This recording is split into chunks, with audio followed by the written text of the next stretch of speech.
Chapter 45. They do not have the courage to say it was a wall of disgrace.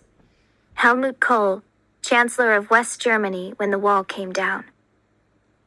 Once they had determined that Fritz wasn't here, the other officers said they would conduct a search of every apartment in this building, in case Fritz had gone into one of the others to hide.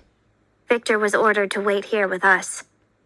Mama released my hand and casually went into the kitchen to prepare some tea. Why would she care about that with everything else happening? I couldn't even think straight, and she wanted a cup of tea? But my mother surprised me again, because when the tea was ready, she offered it to Victor. "Thank you, Frau Loh, but no," he said. Mama insisted. "You must be thirsty from such a long evening, and it's my family's fault that you've been so inconvenienced. It's only some tea." I'd known for a long time that when my mother wanted her way, it was impossible to refuse her. Now Victor understood that too. After she held out the tea long enough, he slung his rifle over his shoulder, then the teacup. As if this had suddenly become a social visit, Mama sat down on our couch and patted the cushion for me. She gestured for Victor to sit as well, but he would not. It didn't seem to matter to her. "I remember when you were no taller than my knee," Mama said to him. "You and Fritz were in nursery school together so long ago, and have remained friends since, I believe." "We were friends as children, yes," Victor said stiffly. "But look at you now, so strong, so grown up. You're young to have so much responsibility." "I'm just a junior officer," Victor said. "but perhaps in time I will earn my way up." "I'm sure you will." Mama stood again. "But part of becoming a man is knowing what's important in life. Would you agree?" Victor stiffened his spine. "I know what's important. Your son would do well to learn the same things." "Absolutely. Things like family are what matter most. You have a family too, Victor. You have a mother. If you were in trouble, how far would your mother go to help you?" Victor faced forward without answering, but I knew he was listening. Mama took my hand and brought me to my feet. She reached into her pocket and pulled out the keys to the Trabant from Oma Gertrude, then left them on the kitchen table. He eyed the keys and looked away again, but he understood what was happening as well as I did. Trabant cars weren't grand in any way, but even the most run-down car often took months to find. A new Trabant might take a decade or more if someone as young as Victor could even afford one. Victor and my mother were locked in a stare, and I wondered if they were coming to a sort of unspoken agreement. I didn't know. I couldn't tell. I had trouble looking at anything but the gun over his shoulder and thinking about anything other than the way he'd dumped Herr Kraus on the sidewalk not so many days ago. Victor belonged to the state. His friendship with Fritz meant nothing to him, and we mattered even less. Though he continued staring at Mama, his hand slid to the stock of his gun. He didn't need to shoot. All he had to do was call in the other officers and they would do it for him. Finally, Mama raised all 10 of her fingers and nodded at him, but he didn't respond. Then she started backing us toward the door, one small step at a time. How far would he let us go before he grabbed the trigger? Or were the 10 fingers part of their silent agreement? I squeezed Mama's hand like I'd never held on to anything before. What if she was wrong? Finally, Victor stole a glance at the Trabant keys, and then I knew we had him. Bribery was a form of currency in the GDR, and we finally had something valuable enough to offer. He looked forward again and said, "I hear a sound in the back room. Don't either of you go anywhere while I check it out." He grabbed the keys and then started to walk toward Fritz's room. As soon as he was gone, Mama opened our door. There was a back exit in case of fire, and Mama and I took that way down as silently as the metal stairs would allow. To me, our footsteps sounded like booming echoes, forcing both of us to our tiptoes to dull the noise.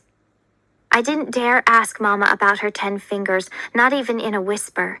If it was a signal for time, was that 10 minutes, or did we only have 10 seconds? I didn't know and only hurried faster. Once we reached the main floor, we inched the back door open, leading us into a dark alley so quiet that it sent shivers up my spine. I expected someone to be waiting here, Mama whispered, which made me wonder what her plan had been if there was. We were out of money, had given up the only valuable thing we still owned, and carried nothing with us but the clothes on our backs. I only answered, "There aren't enough officers for every exit."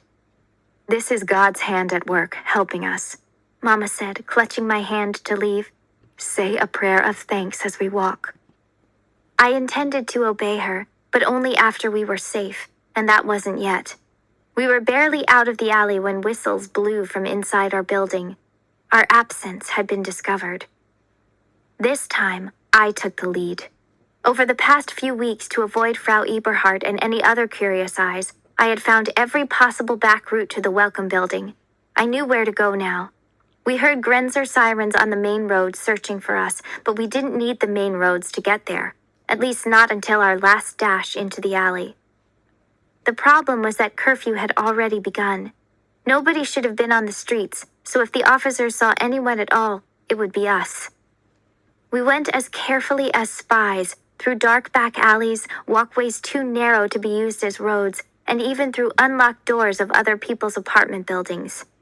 The final crossing into the alley was our most difficult, with a long run from one hiding place to another.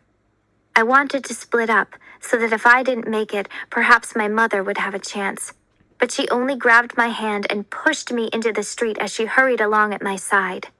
I saw a woman in the window of an apartment overhead reading a book.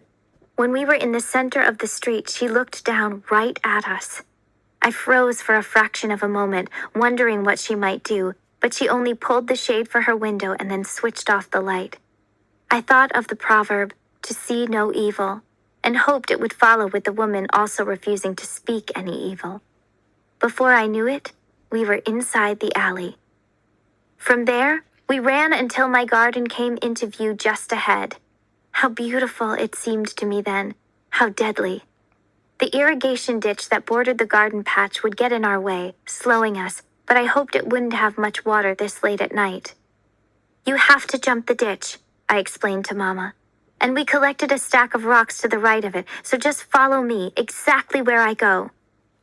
Her hand pressed against my back. "Whatever happens, you keep running, Gerta. Keep running and don't look back for me." Then she pushed me forward. There was nothing more to say. We ran.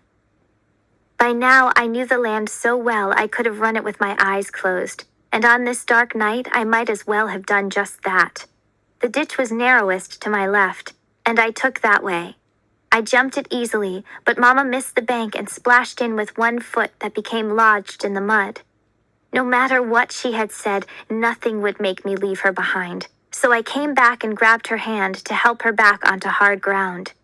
We continued running, and suddenly lights blazed on in the watchtower ahead of us. Mama and I dropped to the earth like falling timbers.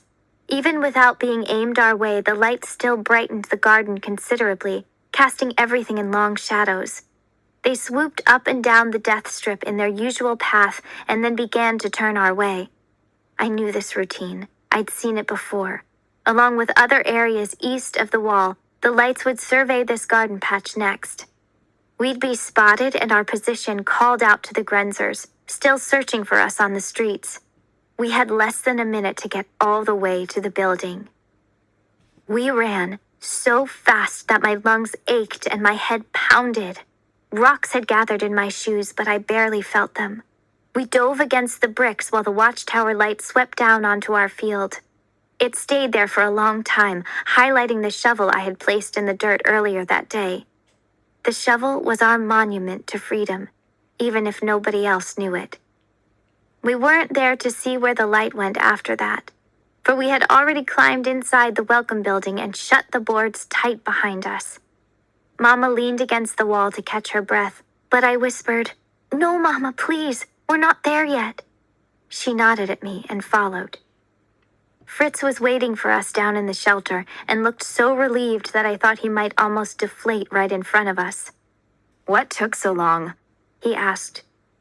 Mama's response was simple. We had some trouble. He looked at us with red faces and sweat along our foreheads. Are you both all right? I only beamed back at him. We are if that tunnel is open. It isn't yet, he said. Papa wanted to give the bricks as long as possible to dry, and so we haven't removed the final load of dirt yet.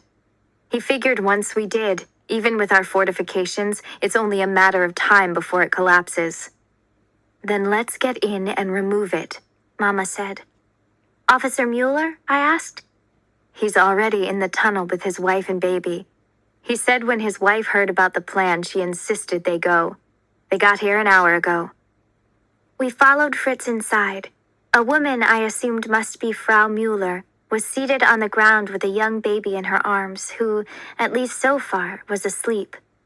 She smiled up at me, and I thought she was a rather pretty woman. Officer Mueller stood over them in full uniform and armed. He greeted me with a solemn nod that seemed more respectful than in our first meeting. I nodded back, but said nothing.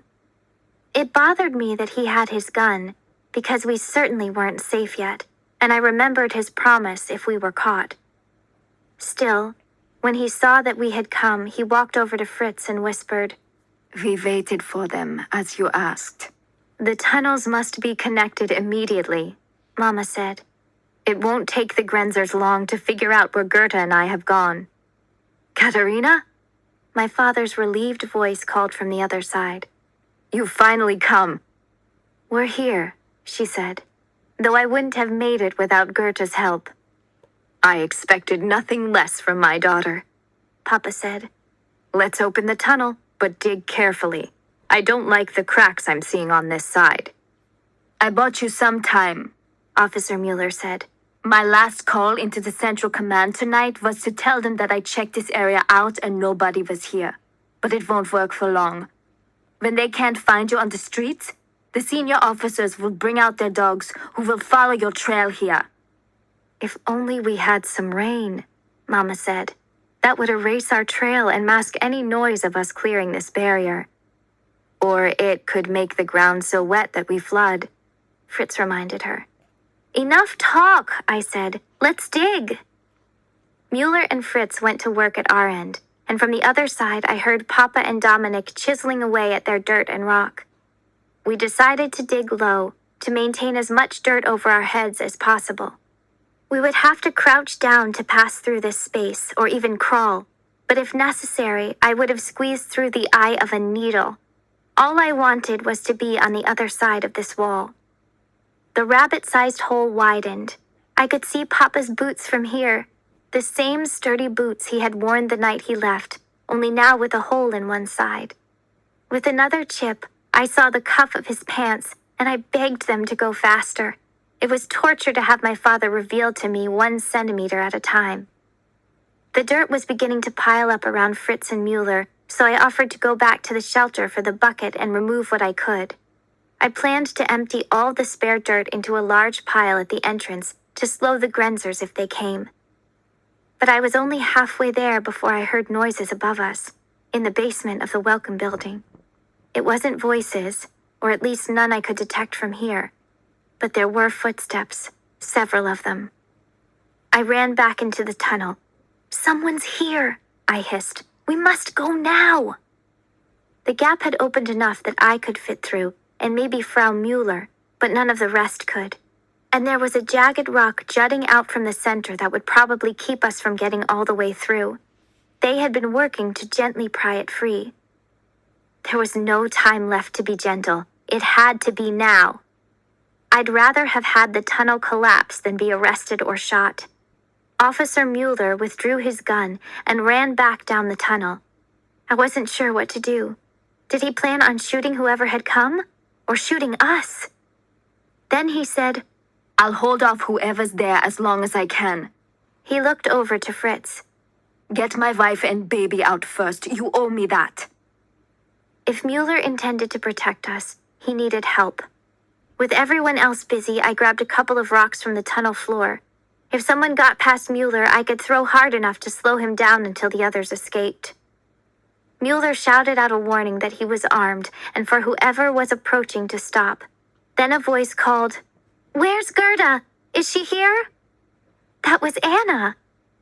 I dropped the rocks and ran past Mueller to the mouth of the tunnel. "Lower your gun," I hissed at him. "Don't shoot." Anna was waiting in the shelter with her mother while her father finished climbing down the ladder. Seeing my curiosity, she only shrugged and said, "You asked me to figure out why Peter wanted to leave. Well, we did." My mother appeared right behind me. "And we're glad to have your family here." Anna's father nodded at us in return but said, "Then let's go now. I'm afraid we were noticed being out after curfew and may have put some officers on our trail. They're not far behind us." Flashlights were already showing in the garden patch. It wouldn't take the Grenzers long to follow us inside. They were coming.